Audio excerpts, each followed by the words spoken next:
పుట్టపర్తి నియోజకవర్గంలో తెలుగుదేశం పార్టీకి షాక్ తగిలింది. సాధారణంగా వైఎస్ఆర్సీపీ నుంచి తెలుగుదేశం పార్టీలోకి వలసలు ఉంటాయి. ఎందుకంటే తెలుగుదేశం పార్టీ అధికారంలో ఉంది కాబట్టి వైఎస్ఆర్సీపీలోని నాయకులు తెలుగుదేశం పార్టీలోకి వెళ్తాయి. సాధారణంగా జరిగేటువంటి వ్యవహారం ఇది. కానీ పుట్టపర్తిలో అందుకు విరుద్ధంగా జరుగుతోంది. వైఎస్ఆర్సీపీలోకి అధికారంలో ఉన్నటువంటి తెలుగుదేశం పార్టీ నాయకులు చేరడం రాజకీయంగా ఆసక్తికరంగా మారింది. పుట్టపర్తి నియోజకవర్గంలోని పాముదుర్తి గ్రామంలో వైఎస్ఆర్సీపీలోకి టీడీపీ సీనియర్ నేత నారాయణ స్వామి, వైసీపీ మాజీ ఎమ్మెల్యే దుద్దుకుంట శ్రీధర్ రెడ్డి సమక్షంలో వైసీపీ కండువా కప్పుకున్నారు.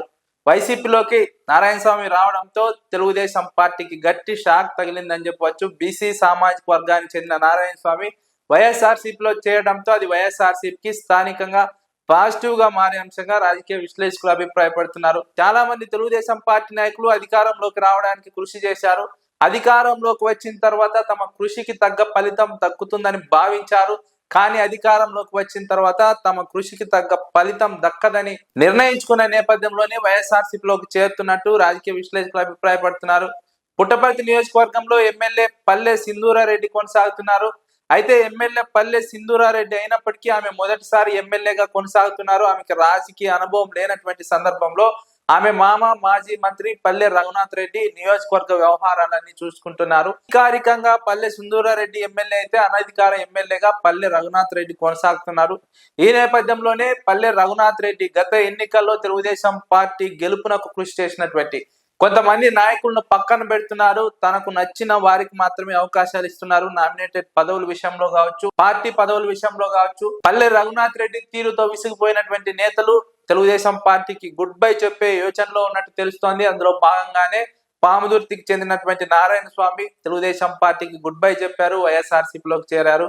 వైఎస్ఆర్సీపీలోకి చేరడంతో ఒక్కసారిగా నియోజకవర్గంలో రాజకీయాలు తారుమారైపోయాయి. ఎందుకంటే అధికారంలో ఉన్నటువంటి పార్టీ నుంచి వైఎస్ఆర్సీపీలోకి నాయకులు వెళ్తున్నారంటే అక్కడ పార్టీ పరిస్థితి ఏంటో ఊహించుకోవచ్చన్న విశ్లేషణ రాజకీయ వర్గాల్లో జరుగుతోంది. తెలుగుదేశం పార్టీ బలహీన పడుతున్న క్రమంలోనే ఇలాంటి వలసలు కొనసాగుతాయి.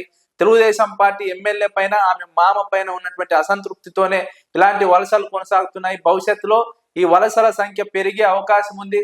చాలా మంది అసంతృప్తితో ఉన్నారు తెలుగుదేశం పార్టీ ఎమ్మెల్యే తీరు పైన, ఆమె మామ పల్లె రఘునాథ్ రెడ్డి తీరు పైన. ఈ నేపథ్యంలోనే ఆ నాయకులందరూ త్వరలో ఒక్కొక్కరిగా పార్టీని వీడే అవకాశం ఉన్నట్టు తెలుస్తోంది.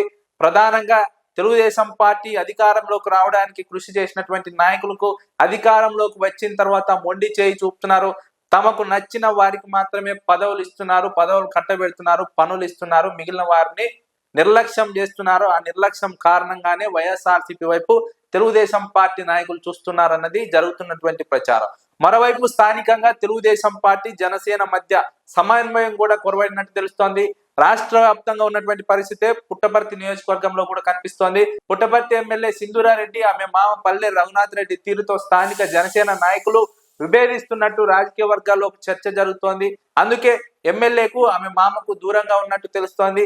చాలా మంది జనసేన పార్టీ నాయకులు వచ్చే ఎన్నికల్లో తెలుగుదేశం జనసేన పొత్తు కొనసాగినా సరే తెలుగుదేశం పార్టీకి మద్దతు ఇచ్చే పరిస్థితి లేదు, ఓటు వేసే పరిస్థితి లేదని రాజకీయ విశ్లేషకులు అంచనా వేస్తున్నారు. అటు సొంత పార్టీలో, ఇటు కూటమి పార్టీ అయినటువంటి జనసేనలో లుకలుకులు తెలుగుదేశం పార్టీకి తలనొప్పిగా మారింది. ఎమ్మెల్యే మామ తీరే దీనంతటికి కారణమని రాజకీయ విశ్లేషకులు అంచనా వేస్తున్నారు. ఎందుకంటే ఎమ్మెల్యేకు రాజకీయంగా అనుభవం లేదు, నిర్ణయాల్లో ఆమె పాత్ర లేదు కాబట్టి నిర్ణయాలన్నీ కూడా ఆమె మామ పల్లె రఘునాథ్ రెడ్డి తీసుకుంటున్నారు. ఆయన నిర్ణయాల కారణంగానే ప్రధానంగా వైఎస్ఆర్సీపీలోకి తెలుగుదేశం పార్టీ నాయకులు వెళ్తున్నారు. ఇది తెలుగుదేశం పార్టీకి వచ్చే ఎన్నికల్లో గట్టి షాక్ తగిలే అంశంగా రాజకీయ విశ్లేషకులు అభిప్రాయపడుతున్నారు. దుద్దకుంట శ్రీధర్ రెడ్డికి ఇది పాజిటివ్ గా మారుతుంది వచ్చే ఎన్నికల్లో అని రాజకీయ వర్గాల్లో బలమైనటువంటి చర్చ జరుగుతోంది.